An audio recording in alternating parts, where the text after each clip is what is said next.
Olá, conversaremos agora sobre a avaliação de custos com materiais diretos, enfatizando a comparação com os métodos de avaliação de uso possível no processo de registro de informação de custos na contabilidade financeira, os métodos PEPS, UEPS, custo médio, lembrando geralmente aí a proibição do uso do método UEPS pelas normas tributárias brasileiras.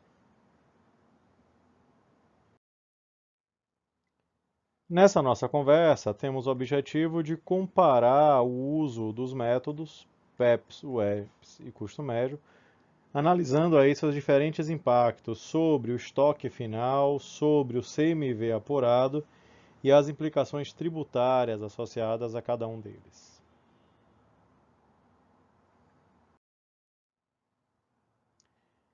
De conversa anterior, vimos a situação da tentativa, então, de apurar valores de estoque final e CMV de uma operação que originalmente tinha 5 unidades compradas a 8, depois comprou mais 3 a 12, e a partir daí deveria ter um saldo final formado por 8 unidades no valor de 76. No final do mês, o inventário, a conferência física do estoque, indicou a presença de 2 unidades. Logo, se deveríamos ter 8 e temos de fato 2, precisamos então considerar a saída de 6 unidades do estoque.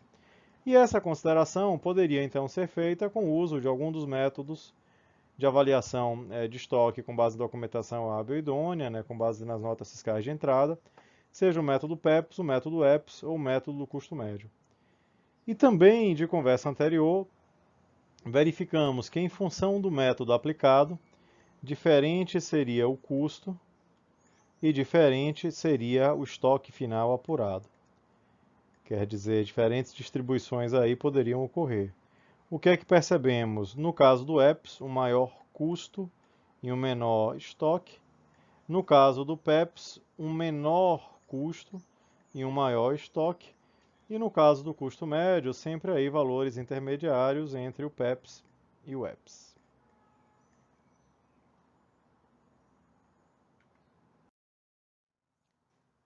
Se vamos então entender, ora, supondo esse ambiente de preços constantes, que foi o ambiente que nós assumimos lá na construção da conversa anterior, onde aplicamos os métodos, aí teríamos as seguintes situações. Pelo método PEPS, um CMV de 52, um estoque final de 24, o EP 60,16, custo médio 57,19.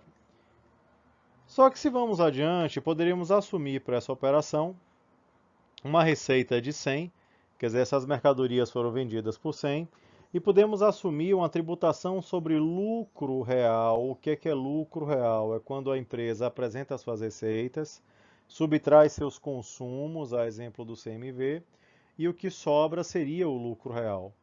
E nesse caso, esse lucro real tributado com alíquota de 20% sobre o valor apurado, recolheremos 20% a título de tributos.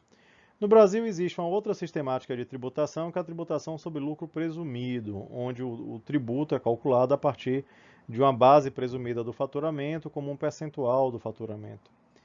Então, nesse caso do lucro presumido, não existe nenhuma vantagem financeira associada ao CMV, já que o tributo é calculado sobre o faturamento.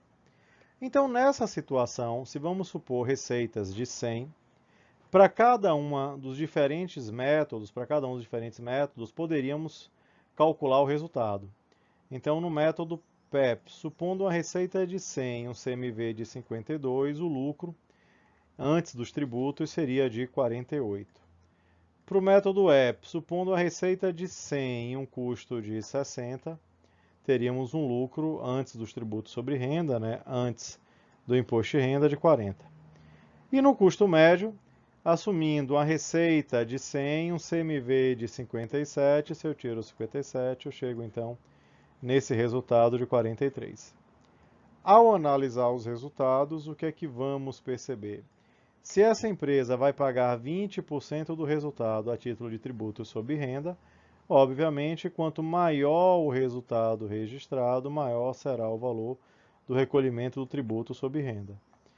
E aí, se vamos fazer as contas, 20% de cada uma das situações, chegamos a essa constatação daqui. Se vamos entender o impacto dos métodos, então, supondo essa premissa aí de preços crescentes, o que é que vai ocorrer? O PEPS vai considerar como custo a ordem cronológica, o mais antigo. Consequentemente, vai apurar um custo menor. Como deu saída, quer dizer, apurou um custo menor, o efeito é de registrar um maior estoque. Só que esse custo menor vai acabar fazendo com que o resultado seja maior, maior também será o recolhimento tributário. O método WEPS seria o oposto. Como nós vamos dar saída no mais recente, o último a entrar, primeiro a sair, vamos ter um custo maior. Esse custo maior vai provocar a existência de um estoque menor. O custo maior vai provocar a existência, a apuração de um lucro menor e, com toda certeza, o recolhimento de um tributo sobre lucro real também menor. Logo, sob o ponto de vista de uma organização preocupada em diminuir seu impacto tributário, com toda certeza, o EPS no ambiente de preços crescentes traria vantagens.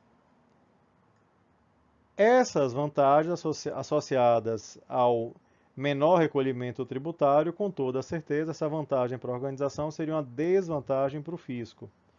Daí não é à toa que o uso desse método EPS seria proibido pela legislação tributária brasileira. Se alguma empresa usar o método, na hora de apurar seus tributos sobre renda, vai ter que fazer ajustes para adequar o seu procedimento de avaliação a um dos dois outros métodos. E o método do custo médio, aí teria sempre uma posição intermediária entre os dois. Teria um valor intermediário de CMV, teria um valor intermediário de estoque final, teria um valor intermediário aí de resultado e teria um valor intermediário de tributo sobre renda. Então, assumindo a premissa de atuação no ambiente com preços crescentes, ou seja, com inflação, sob o ponto de vista tributário financeiro, o método do custo médio traria vantagens em relação ao PEPS pelo fato de, ao comparar o tributo a ser recolhido, quer dizer, o tributo no custo médio, supondo então lucro real, tributação sobre lucro real e preços crescentes, seria mais vantajoso.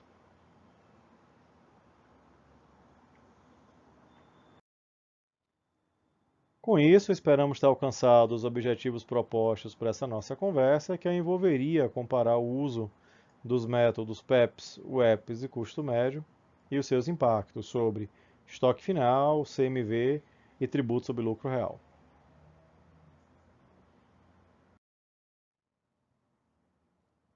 Bons estudos!